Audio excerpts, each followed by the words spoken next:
Hey everybody, it's Travis here. Just want to talk about buying used equipment. In this case, maybe used excavator and what to look for, what to check out, and maybe some things to try to avoid. So the first thing, if you're buying used equipment, especially a used excavator, you need to determine what size machine that you want, like how much weight. Use something you're going to be pulling behind a 1-ton truck with a gooseneck trailer, or something bigger where you're digging basements, clearing land, doing larger excavations and so forth. So that's the first thing you need to look at. The second thing you want to think about, what's your budget realistically, what's your price range that you want to buy. That determines a lot, that what you're going to get. And probably one of the hardest things when buying a used piece of equipment, if you can, I know it's tough sometimes, but try not to be brand loyal all the time. You might say, well, I love Cat or I love John Deere, and that's fine, that's good equipment. But when you're shopping used and you can find something maybe in another brand that's really good and really good shape, don't be afraid to look at that and possibly buy that. So we're going to do a quick video here on some things to look for just on excavators, but it really applies to any equipment as far as that goes. So the first thing I always look at on equipment, number one, is your undercarriage. What shape is your undercarriage in? Are you going to have to put any money into it and so forth? So what you want to look at, well, two things. You want to look at your front idlers. Are they wore down and so forth. Now this machine, when I bought it, the front idlers were shot. So when the idlers are bad, the thickness here on the shoulder of it is wore down. Your center is wore down more.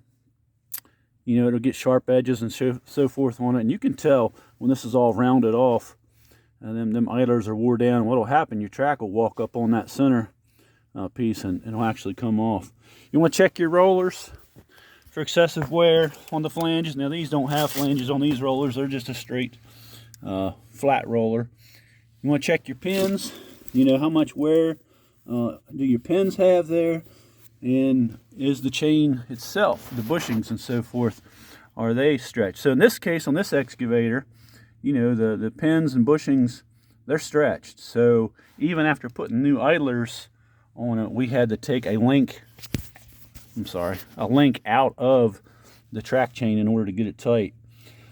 So that's something you have to look at if you're going to have to put that money into it. That can be a bargaining tool when buying. And then your rear sprockets. You're going to look for your rear sprockets. How do you know if they're bad? Well, the sharper this tooth is, the more wore that it is. So if they're nice and rounded and dull, like that, they're still in pretty good shape. But if they're sharp and pointy, they're about wore out. You can also check your track pads. Check the depth of your pad itself, and that'll tell you how much it's been wore out. So that's something to look for. Other things to look for is leaks. So like here, I got it's your main hydraulic pump. Now see, I got this machine has about, 6,500 hours on it. But see here, there's a little seepage here. A little seepage is okay, but if that was leaking so much to where that's washed clean, then there's a little more of an issue than just a little seep. So look for leaks. We'll go out here to our cylinders. Are they dry? Are they wet? Do they need repacked? That's something that you have to look at. If they're wet, if that's wet and dripping, on the sides, them cylinders need a repack. Check all your cylinders. Check your boom for cracks or welds where it's been repaired and welded. Has the machine been abused? If there's a lot of welding that was not factory, you can tell has been plated, that typically means the machine has been doing something that it shouldn't have been doing. And a lot of times that's going to be around your pins up there. Back in this area here, you'll find some welds, maybe up top there, and then down around your bucket and so forth. So you also want to check how much play does the machine have. Like this one's pretty tight.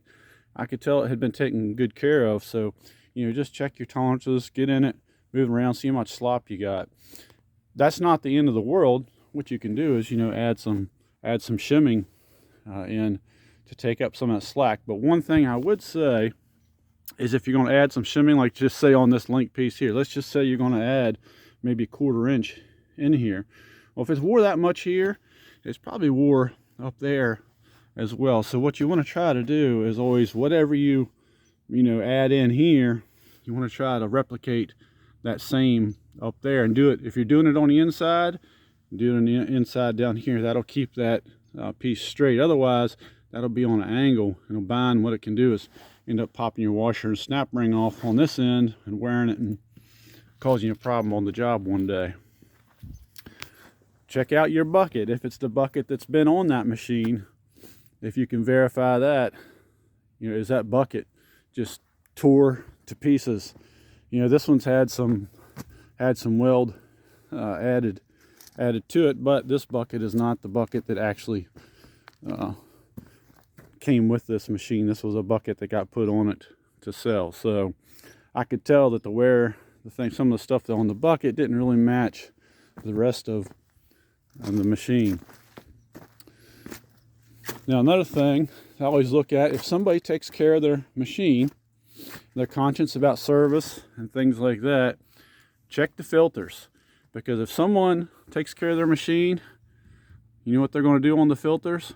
They're going to have the date and the hours and everything, information written on the filter when they changed it, and then you know that they were servicing that machine if you see that written on it. One of my pet peeves with heavy equipment, especially being an owner, the number one thing that gets neglected on heavy equipment is the hinges on all your doors and panels.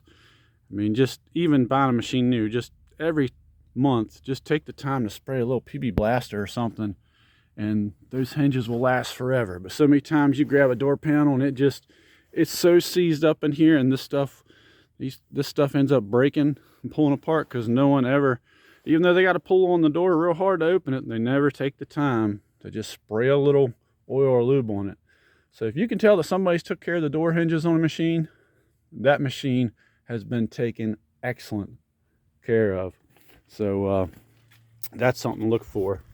If it's got a cab, to me, whether it's used or new, it needs to have the air conditioning and heat working. If it don't, that's something that you have to do. And what you got to watch for on these older machines, a lot of times the AC compressor or the dryer and so forth has been robbed off of it and used on another machine because someone just didn't want to take the time to fix it or whatever. So there again, check for your dryer, check for your AC compressor, see if it works. If it don't, there's your bargaining tool. You check the inside of your cab. If it's been taken decently care of. Like I said, this machine, this is about a 38,000 pound machine. It's a Doosan Daewoo, and I love it. I mean, it's a 2006 model. We bought this thing used. If you can find one of these in good shape, the South Koreans make some pretty good stuff. I love my Caterpillars and my Case and Komatsus and everything too, but I've had very good experience with these Doosan excavators. So I have two of them now. I actually have a newer 140 that we run a lot of forestry equipment on. So let's climb up here. Look again, check hoses, check leaks, all that kind of stuff. There again, there's a fuel filter written on it, dates, time, hours, when it was changed. Check your motor for leaks, things like that. Check your exhaust for leaks.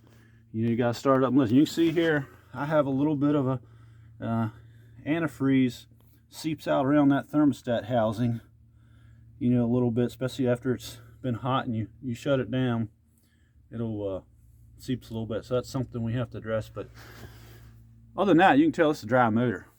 This is the Doosan straight 6-cylinder, no emissions. This thing runs excellent. I call it the sewing machine because it just sits there and hums, so that's what you want to do too. You want to start it up, listen to the motor, look for any rattles or knocks and so forth. Check your antifreeze. Good to see if it's good and clean. Of course, check your oil. You always want to check your oil. This one needs changed, but what you want to check for in oil is you want to check for moisture, water. A lot of times You know, you get a head gasket leak or a cracked head, and the oil will be foamy, milky looking, brownish looking. That means you got water. That means you got antifreeze in your oil, and that's what you don't look. You want to watch and make sure it's not too overfull, because sometimes you have diesel fuel leaking into your engine oil.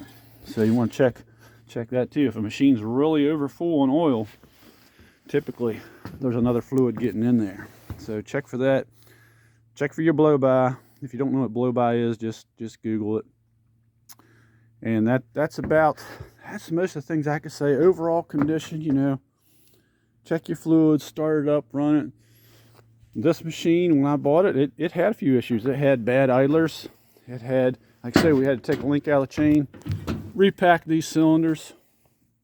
It had a few issues, all in all. And it also had, and I believe this was that the person sold this machine, was when I got on it, I could tell it was like it was lacking some power, you know, like something was wrong.